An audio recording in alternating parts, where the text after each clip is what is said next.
Welcome back to the channel. Let's explore together. Today, we're checking out Pitch Meeting, Obi-Wan Kenobi Pitch Meeting. Now, why are we checking out the Obi-Wan Kenobi Pitch Meeting as the first actual pitch meeting that I'm checking out? Well, in the comments, when I was asking about how to go down this rabbit hole, something I've seen repeated a couple times, I think, I could just be going crazy, is search for something you don't like and watch the pitch meeting for it. That's the best way to experience this series. Well, I saw Obi-Wan Kenobi had a pitch meeting, and Obi-Wan Kenobi, while not a movie, is one of the most disgraceful TV shows to come out of Disney. Disney's done a lot of bad lately, a lot of really crappy things, but I think Obi-Wan Kenobi is near the top of the list because of the kind of property they're working with, and because of how inexcusably bad every bit of that show was. Now, with more than enough ammunition to work with, I don't see how Ryan could let us down, because this show makes fun of itself by existing. This is a show with the most bizarre Princess Leia.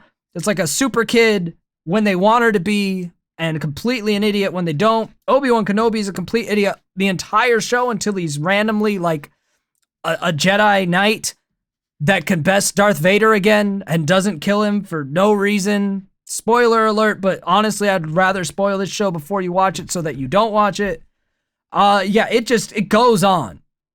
It goes on.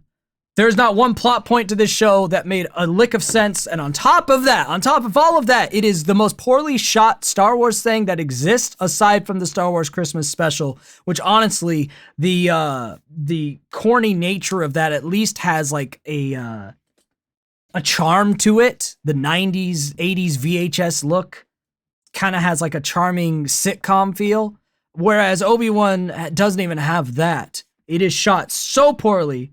The cinematography is awful. The visuals, the staging, the set piece. I could go on for a million years, and Ryan goes on for 7 minutes. So let's leave him some time to destroy what deserves destroyed.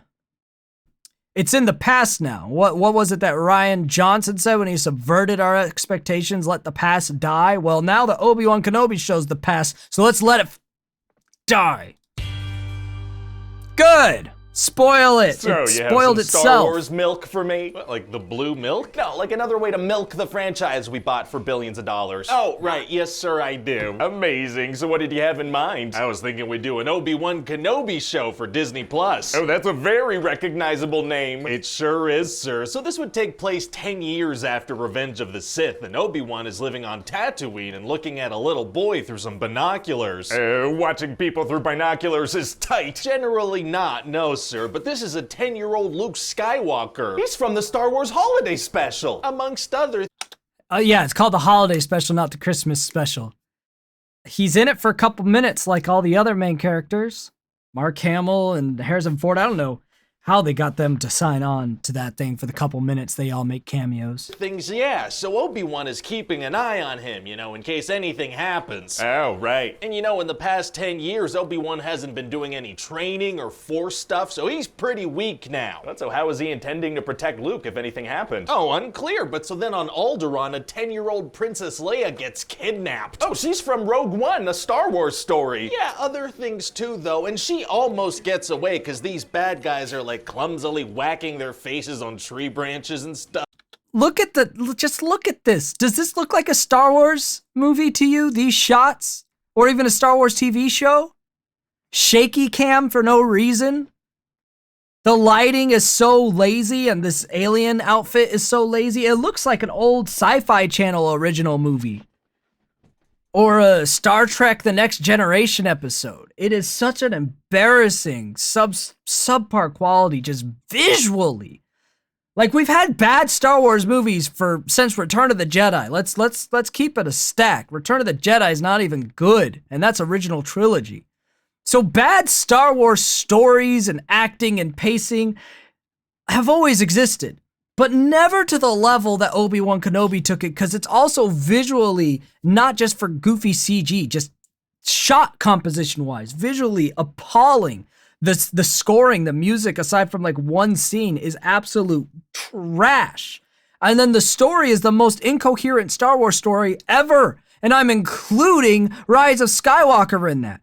I'm including Palpatine randomly being alive for no reason as making way more cohesive sense than anything in the plot that this show seemingly attempted to do. Like, mother of God, this show I cannot express how dumb this show is and how bad it is. Like, it is so beyond irredeemable. And the fact that there are some people that like this, it just shows you how much people don't even think about what they're consuming. They just go, it's Obi-Wan. I know Obi-Wan. It's Darth Vader. I know Darth Vader. And that is the extent in which they consume entertainment, which is why these shows can exist. But being willing to pay money for that is just, it feels criminal. Anyway. Fallen over. Oh wait, is this a cartoon? Occasionally it is, sir, yeah. Well, okay then. So then her adoptive father, it's occasionally Bail a cartoon. goes to see Obi-Wan like, what's up, dude? You gotta save her. Isn't he a pretty powerful dude? Wouldn't he have a bunch of aides and guards and security people and stuff? Yeah, but Obi-Wan's the protagonist, so he asks for his help. Right, and it turns out this Inquisitor Reva planned the whole thing because she wants to get Obi-Wan. What do you having mean? PTSD right now. Connection between the two of them in the archives, so she's like, oh, if I take Bail Organa's daughter, he's definitely gonna go to this guy he hasn't spoken to in like a decade for help. Oh, a very big leap. And why does she want Obi-Wan? Because she wants to impress Anakin. No, because the plot needs to happen. That's like everything in this show happens because they needed it. The plot needed it to happen. Bro, there's a moment in this show when they're like getting pursued by stormtroopers or something. And Obi-Wan just goes from just like being pacifist, I don't use my powers Jedi, to whooping out a blaster and just mowing them all down when they get caught. And then they're like trying to run away, but they don't take the car that they were in. Yet they still walk around or shoot open the gate. They don't walk around. They should have walked around. They shoot open this laser fence to escape and don't even bother taking the car that's right next to them that they were riding in on. So why did you shoot the fence open? Because there's like 3 panned out shots that show you there's nothing stopping them from walking around it because the set design on this show is so lazy, they couldn't even bother to extend it to like the edge of the mountain, the cliffside. You just walk around it, which technically even makes sense. It does make sense as a set design because it's to stop vehicles from passing, not people. But they didn't take the vehicle with them. So they were just people, and they killed the guards that could just pass. And that's just like every episode, all the time, crap like that's happening. All the time. And he's probably going to end up talking about some of this stuff or all of it. But the amount of rage I feel in my soul just being reminded of this show, because every time he mentions something, it reminds me of something else that's so bad in this show. Skywalker. He's from The Mandalorian. Nope. Oh, I got that one wrong. Yeah, no, he's from practically everything else, and he's Darth Vader now, and if she brings him Obi-Wan, he might make her Grand Inquisitor. Oh, wow, wow, wow. Wow. So Reva actually ends up stabbing the current Grand Inquisitor because he wanted to take credit for capturing Obi-Wan, who then escapes. But he's fine, don't worry about it. With Leia. Reva has force powers. She does, and we're gonna find out later that she was actually a Jedi youngling who survived Order 66. And proceeded to murder Jedis to avenge Jedis being murdered. I'm sure he's about to mention that. Reva's... Don't even get me started on Reva. Oh, her character made no sense, bro. When Anakin tried to kill her. And so she works for him now? Yeah, she became a ruthless hunter who kills Jedis because she wants to get back at the guy who killed Jedis. I guess that makes sense. And eventually Obi-Wan and Leia get stopped by these stormtroopers who have this face scanner thing, and after it scans his face, he shoots them all. If he was gonna... I think this is the scene I was talking about. I think it happens a couple times in the show, so this might not be the same exact scene. I haven't seen the show since I watched it. That was painful each time. But I think this is the same exact scene. So if he ends up shooting a gate instead of walking around it, then yes, this is the same scene. And I'm glad he brought it up because apparently it's been etched into more people's minds than my own. To shoot all of them, why wait until his face was scanned into their system? I don't know. And so now he's got to escape, but there's a freaking laser fence. Yep, this is the scene. Left an impression on Ryan as well. To get around. I need to get a thumbnail or I'm gonna forget in all my ranting. Now he's got Hold on. Hold on. There's a freaking laser fence. Come on. This man switches facial expressions fast. That's what I've learned. We're just good duh face. Perfect. Cause this is the emotion of everyone involved in writing Obi-Wan and creating the show. Just duh.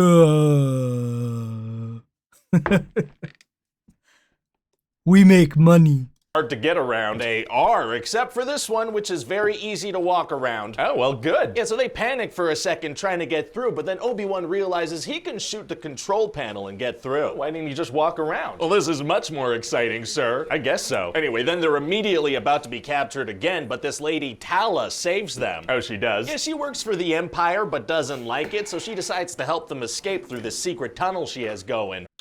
To be fair, her character arc is the only one in the entire series that is satisfying even a little. And unfortunately, it's only a little. But hey, at least there's almost something decent in the show. Okay, but then frickin' Darth Vader shows up, so Obi-Wan decides to stall for time so Leia and Tala can escape. But Obi-Wan doesn't really have force powers anymore. Exactly, so Darth Vader just kicks his butt and starts a fire and drags him through it. Oh no, it's gonna be hard to get out of that situation. Actually, it's gonna be super easy, barely an inconvenience. This scene makes no sense. I remember this scene too. Like, I don't even really understand how he got away. The Empire girl, like, shoots something, and then there's, like, fire. After the fire, I don't remember how, the fire gets put out, I think. I don't remember how or why. I don't know if Vader does it so he can torture Obi-Wan. I don't remember, but the fire's gone. And then the Empire lady, like, shoots a bucket or something, and the fire comes back. And now that there's fire between Obi-Wan and Vader, Obi-Wan could get away, even though Vader originally started the fire as an attack method to drag Obi-Wan through. And I don't know if I missed something in this scene. And maybe he's gonna touch on this, I don't know. But what happened? Oh, really? Yes, once Darth Vader puts the fire out, Tala's gonna show up and help Obi-Wan escape by starting a fire. How does that help? Well, Darth Vader can't get to Obi-Wan through fire, sir. But he was literally just doing that. Yeah, so then Obi-Wan escapes. All right. And so since Leia is... Okay, yeah. So I didn't miss anything. Like, seriously, I was so confused watching that episode. What changed? I did not understand what changed in the circumstance. What did she help? On her own, she actually gets kidnapped by Reva, who somehow teleported to the end of this tunnel. She gets kidnapped again. We're doing that again. Yeah, second time in 3 episodes. Turns out she's very bad at not getting kidnapped. Sure seems that way, so how does she get unkidnapped this time? Well, Obi-Wan Kenobi sneaks her out in this big old trench coat I forgot about this Scooby-Doo moment, and they didn't even play this for laughs. They did this completely as if you're supposed to take it seriously. Bizarro World, bro. This whole series is Bizarro World. Wearing, and she's hiding underneath it. Just a guy in a massive jacket with 4 legs, 2 of which are tiny, and that works. Yes. Oh, is this a cartoon again? It's a cartoon again. Oh yeah, he did say it'd be a cartoon from time to time. That's starting to make more sense.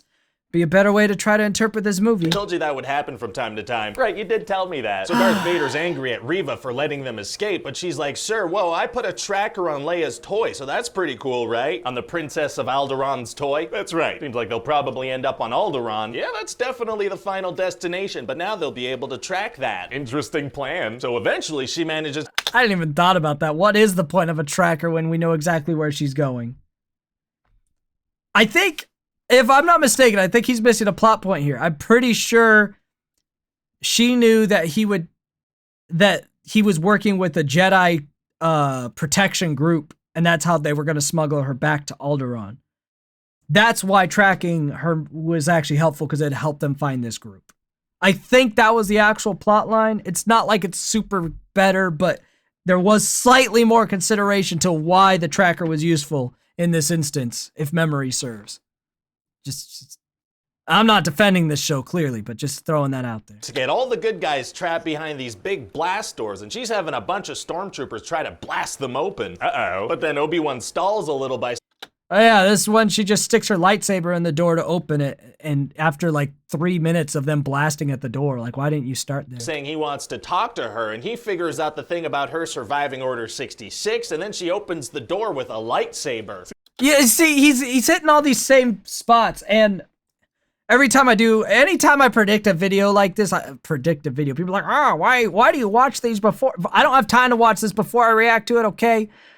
The reason that these are all the same is these moments are so glaringly bad that I think everyone who watched the show as he's telling the show, or even before he starts telling the show, knows about these moments, as they're like the only things that stuck with me after watching the show were so many cringe moments. I talked about when like Obi-Wan inexplicably leaves Anakin alive right after Anakin says, he's like, Vader killed Anakin. Anakin's fully dead. And Obi-Wan like comes to terms with it. He says, I guess my friend is really dead then. But then doesn't kill him. They just wanted to try to tie it in with A New Hope clumsily. Like, every moment of this show, every major moment that you remember is something so stupid. And that's why I think we're hitting the same points. I just feel at least, vindicated by this pitch meeting.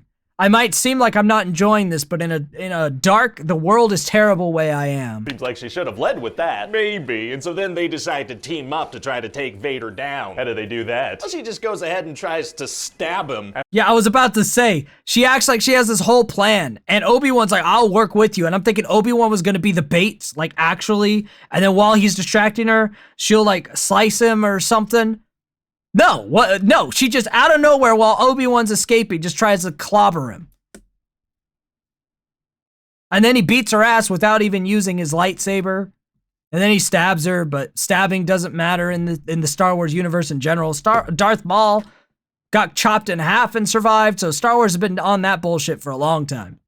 But it's no exception this year. Grand Inquisitor, he survived a stabbing, so does she. Darth Maul survived a halving. But Qui-Gon Jinn got stabbed and it was game over for him, I guess. Okay. After 10 years of planning, she just goes in for a stab? Yes. Does it work? No, obviously no, that doesn't work. Right, that makes sense, yeah. So she gets stabbed with a lightsaber. So she dies? Now having a big hole burned into your intestines isn't fatal. In fact, that Grand Inquisitor guy, he's alive too. He was too angry to die. Oh. Okay. So then there's gonna be a big fight between Darth Vader and Obi-Wan Kenobi. But Obi-Wan still doesn't have Force powers? Oh, well, those come back. He does now. Randomly, he's like the strongest Jedi again. We don't know what happens. He thinks about stuff and they come back. Well, great. So Vader gets the high ground and buries Obi-Wan under some rocks and then walks away and leaves him for dead. Okay, does nobody take a second to verify that the person they've tried to kill is actually dead? Not in this particular show, no. Oh, okay. And then Obi-Wan is... They missed the part where they do the second ship. I didn't want to talk about it because I thought he would. After Reva gets stabbed, there's like a ship that takes off, or it's before she gets stabbed, I don't remember. And Darth Vader pulls it down, but then he finds out that for some reason they knew that he would do that, and they're on another ship that flies away. But he doesn't just pull down their ship. He just lets that one fly away. Not to mention Vader would have sensed like where Obi-Wan was, since they could always sense what ships each other are on in every like Star Wars movie that's been a thing, being able to sense like he's on that ship, not that one. But in this instance, where there's an entire ship of Obi-Wan and other like force sensitive or force smuggling people, he doesn't notice, and he grabs the decoy ship and then just fails to grab the ship with everyone else in it for no reason. Because clearly the writers just thought, oh, it'd look cool if he had such force powers at this stage of Darth Vader that he pulled down a whole ship. So since Ryan George omitted that, I had to add another one of those cringe moments of the show for you. You're welcome. I didn't have the clips to go with it, but trust you me, that's what happened. Escapes and slices Vader's helmet open, and they have a little chat. About what? Well, Vader's like, hey, I'm the one who killed Anakin Skywalker, okay? And he's kind of crazy happy about it. Wow. So then Obi-Wan is like, wow, well, okay, then I guess my friend truly is dead, and he walks away. Wait, why doesn't he kill him if he truly thinks his friend is dead and this is a crazy, murderous monster? We all asked the same question, Ryan. No answers. Guy. Well, Vader's gotta be in several movies after this, so it's kinda like, oh, it's a contract issue. He's gotta be in those movies. Right. And meanwhile, Reva has figured out who Luke Skywalker is. How did she figure that out? Well, it turns out Bail Organa sent Obi-Wan a message being like, hey, I know we said no communications, but here's a detailed communication, because I think maybe I forgot about that crap. something happened to you. Why send that if you think something happened? Unclear. So then Reva goes to kill Luke and he passes out. Why? So that he Because he's not allowed to see a lightsaber. I loved that. That whole sequence, I was like, the whole time, like, what are you doing? Because she's literally hunting him with the lightsaber. And I was like, he's not going to be able to see her. Because it's very well established the first time Luke sees a lightsaber is in A New Hope.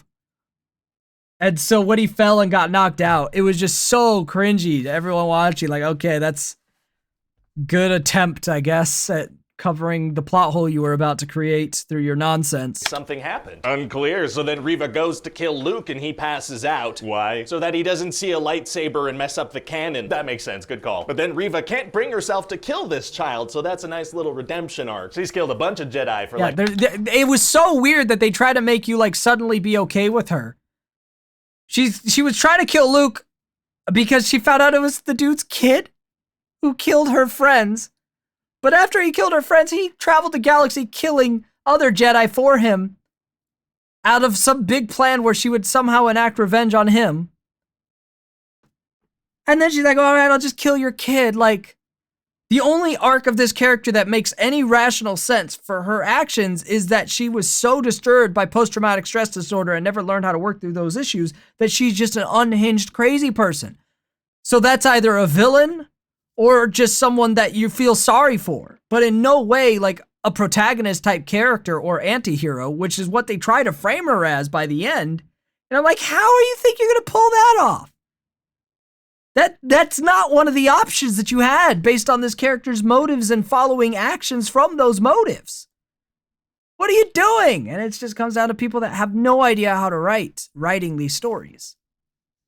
A decade though, right? Yeah, but not the one that's the most important to the IP. That does sound like a good guy move to me. And then Obi-Wan gets to meet Luke and he says, hello there. Oh, that's the thing the internet likes. It sure is, sir. So what do you think? Well, I think it sounds great, but I do think we should maybe slow things down after this. You know, I don't want people to get Star Wars fatigue. Oh, really? Yeah, I just think that's the best move creatively. No, I'm just kidding. We're gonna keep churning these out. I was gonna say, that doesn't sound like Disney to me. They stop making money. You got me. They shouldn't be making money now. Sir. I'm not watching any other Star Wars spin-off shows. In my defense, I watched it because Mandalorian was great and Boba Fett was fine. It was inoffensive. It was all right. And I hadn't really heard anything about Obi-Wan aside from knowing, you know, Ewan McGregor and Hayden Christensen had signed back on. I was like, well, the prequels are kind of cringy, but it'd be kind of fun to see new prequel type stuff mixed with the original trilogy since it happens between them. And oh boy, were we betrayed. Like, Disney snuck that one up after, you know, having success with their Mandalorian TV shows and those being good. They really snuck up that whopper on us. Because, yeah, everything else had been falling apart. The Marvel Cinematic Universe turned to crap, and the only good Marvel movie in recent memory was made by Sony in No Way Home. Don't try to tell me Multiverse of Madness is a good movie. That's a joke and an embarrassment. You should rethink your life. But, yeah, like, the Star Wars universe after the sequel trilogy, though, had looked like it was going pretty well. So, Obi-Wan really snuck up on me. Anywho. This was a wonderful way for me to be frustrated at life, so thanks for recommending it, I guess. It's a long video. Until we explore again, I'll see you next time.